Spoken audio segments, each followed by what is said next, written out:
வணக்கம். செல்வகுமாரின் முக்கடல் காற்று பற்றிய அறிவிப்பும் இலங்கைக்கான வானிலை முன்னறிவிப்பும் 2025 மார்ச் 17 திங்கட்கிழமை அதிகாலை நிலவர ஆய்வறிக்கை.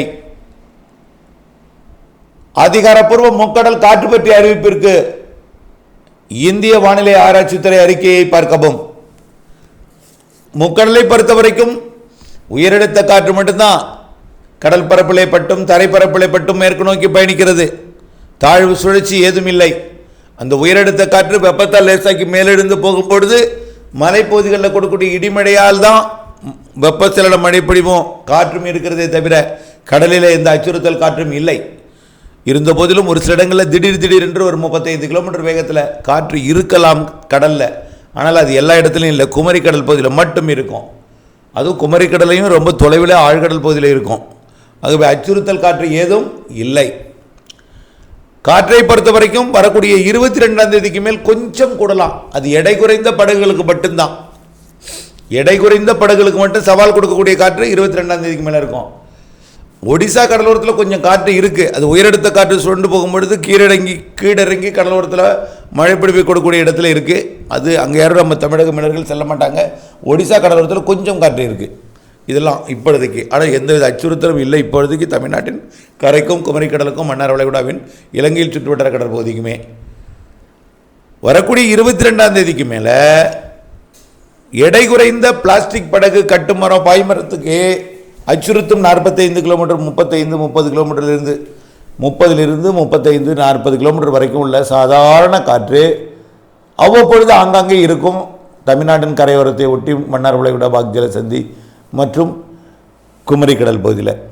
அதுவும் பெரிய படகுக்கு பெரிய விசைப்படகு தூத்துக்குடி கொழும்பு மாலத்தீவு லட்சத்தீவுக்கு பயணம் மேற்கொள்ளக்கூடிய சரக்கு போக்குவரத்துக்கு வெசலுக்கெல்லாம் எந்த பாதிப்பும் இல்லை.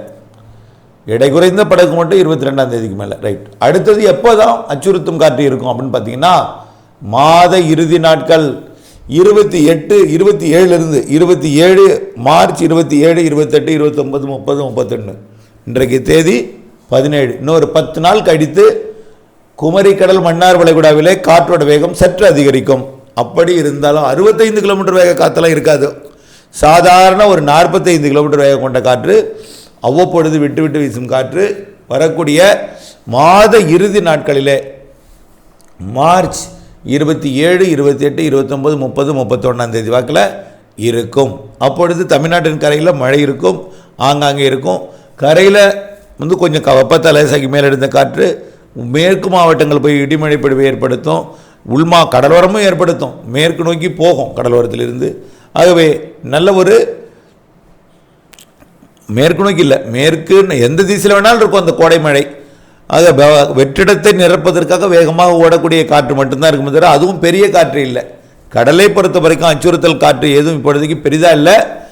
சாதாரண எடை குறைந்த படகுகளுக்கு வரக்கூடிய 22லேருந்து 25ஆம் தேதி வரைக்கும் 27லிருந்து 31ஆம் தேதி வரைக்கும் விசைப்படகுக்கும் அச்சுறுத்தும் காற்று மாத இறுதி நாட்களில் இருக்கும்.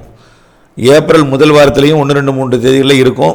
சாதாரண எடை குறைந்த படகுக்கான ஒரு அச்சுறுத்தும் காற்று, பெரிய காற்று ஏதும் இல்லை.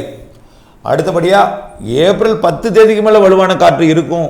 தடை விதிக்கக்கூடிய காற்றெல்லாம் இருக்கும் ஏப்ரல் 10க்கு மேலே. அதை வரும்பொழுது நம்ம பார்த்து கொள்ளலாம். தொடர்ந்து அப்டேட்ஸில் நீங்கள் இணைந்தே இருந்து அதை அறிந்து நீங்கள் பணியாற்றுவது மிகவும் அவசியமாக கருதுகிறேன். அடுத்தபடியாக இலங்கைக்கான மழை பொழிவை பொறுத்த வரைக்கும் இலங்கைக்கு நேற்றைக்கே மாலை இரவு இடிமழை பொழிவை இலங்கையோட தென்மேற்கு மேற்கு பகுதியில் கொடுத்துருக்கோம். இன்றைக்கும் அதே போல தான்.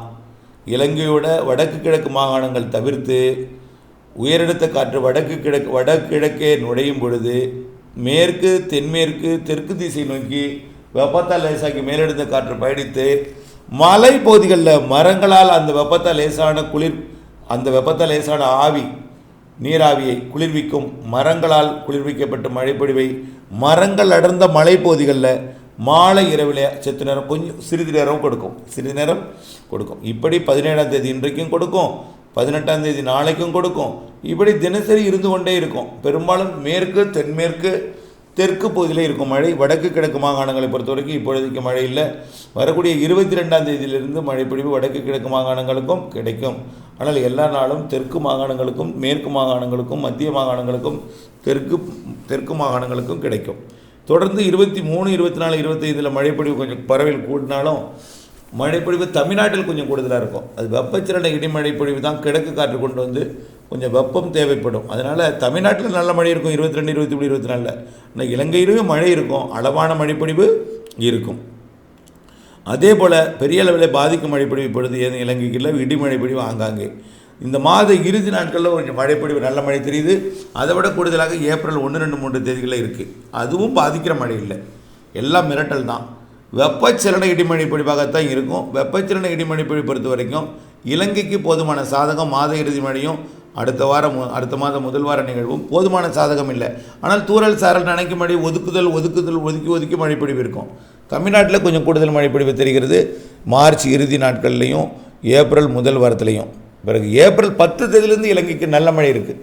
ஏப்ரல் 10 மே 15 வரை சித்திரையிலையும் பங்குனி கடைசிலையும் மழை இருக்குது. அது நல்ல மழை இருக்குது. அது இலங்கையில் பரவலான மழைப்பொழிவை அனைவருக்குமான மழைப்பொழிவை கொடுக்கும், கண்டிப்பாக கொடுக்கும். அது ஆக மழைப்பொழிவு உள்ள கனமழைப்பொழிவு என்று எச்சரிக்கக்கூடிய மழைப்பொழிவெல்லாம் ஏப்ரல் மாதத்தின் 10 தேதியிலிருந்து மே மாதம் 15 தேதிக்குள் இருக்கும். பங்குனி இறுதி நாள், சித்திரையில் ஒட்டுமொத்த 30 நாள் இந்த மழை இருக்கும். ஆனால் மாதம் முழுவதும் மழை இல்லை. ஒரு வெயில் கடுமையாக அடிக்கும், திடீர்னு ஒரு காற்று சுழற்சி வரும், 3 நாள் மழை தரும். பிறகு விலகும் பொழுது மீண்டும் வெயில் அதிகரித்திடும், மீண்டும் அடுத்து ஒரு காற்று சுழற்சி வரும், அடுத்து 10வது நாள் கழித்து மீண்டும் 3 நாள் மழை தரும். 3 நாள்லாம் தொடர்ந்து மழை இல்லை, ஆங்காங்கே அவ்வப்பொழுது விட்டு அங்கங்கே மழைப்பொழிவை கொடுக்கும். பிறகு அடுத்து ஒரு 7 நாள் மீண்டும் வெயில் அடிக்கும், பிறகு 3 நாள் மழை வரும். இப்படிப்பட்ட வானிலை ஏப்ரல் 10 தேதியிலிருந்து மே 15 தேதி வரைக்கும் இருக்கிறது என்பதை தெரியப்படுத்த விரும்புகிறேன். சரி, மே இறுதியில் வெயில் தான்.